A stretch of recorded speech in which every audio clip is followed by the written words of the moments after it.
Heartland here we have a very active donor egg program.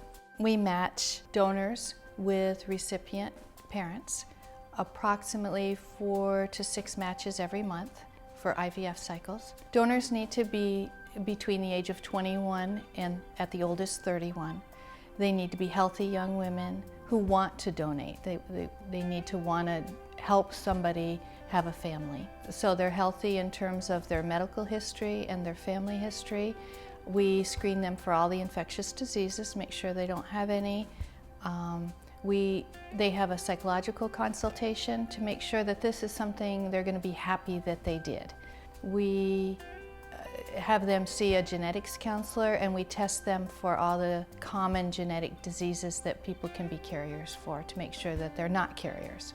Most of our egg donors find us through our website or through word of mouth. We take very good care of our donors. We really appreciate what they're doing to help somebody have a family, and often they tell their friends about us, and their friends will then call and want to be an egg donor also. Sometimes donors are sensitized to the desire to be an egg donor by hearing about it on a TV show or talking to somebody who has used a donor and she witnesses the happiness and the satisfaction of them creating a family.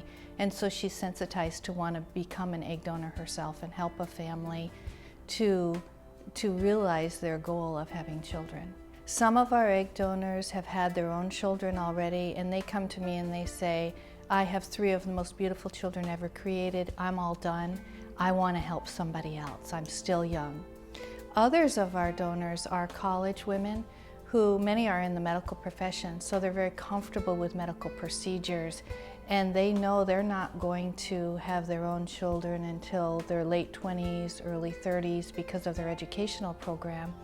And so they say, this is the best time for me to be able to help somebody else. My eggs are at their best quality when a woman is in her early to mid 20s, and they realize that. They're not scared by the medical procedure, and they deeply want to help someone.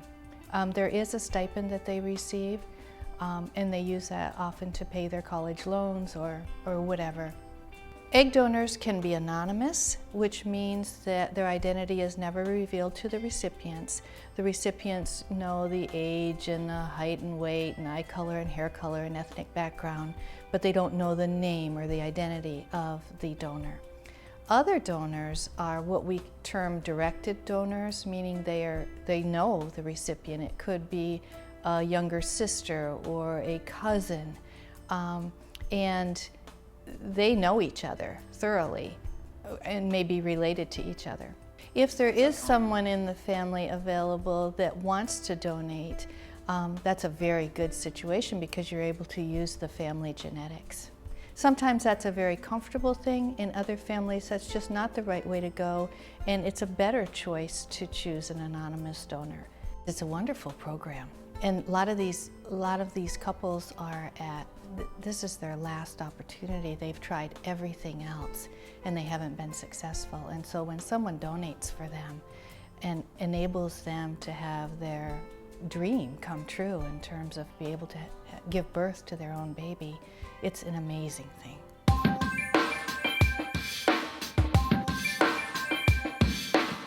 The FDA regulated all gamete donation in 2005. So of course we meet and exceed all of the FDA regulations, but that guides us to check both sides, the recipient couple and the donor, to make sure that they don't have any infectious disease processes.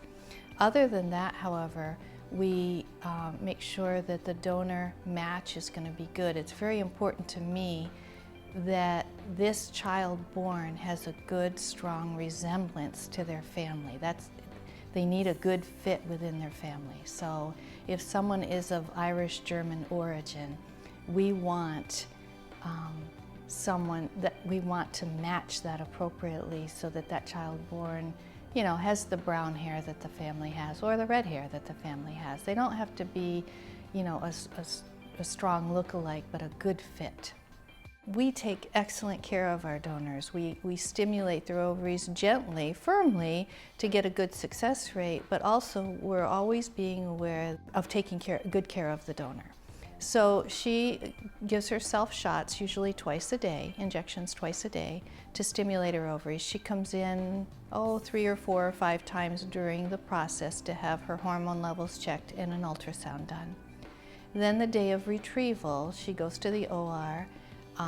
It's about a 15-20 minute procedure. It's a simple procedure, but she needs to have somebody drive her here and drive her home because she's been to sleep during the procedure.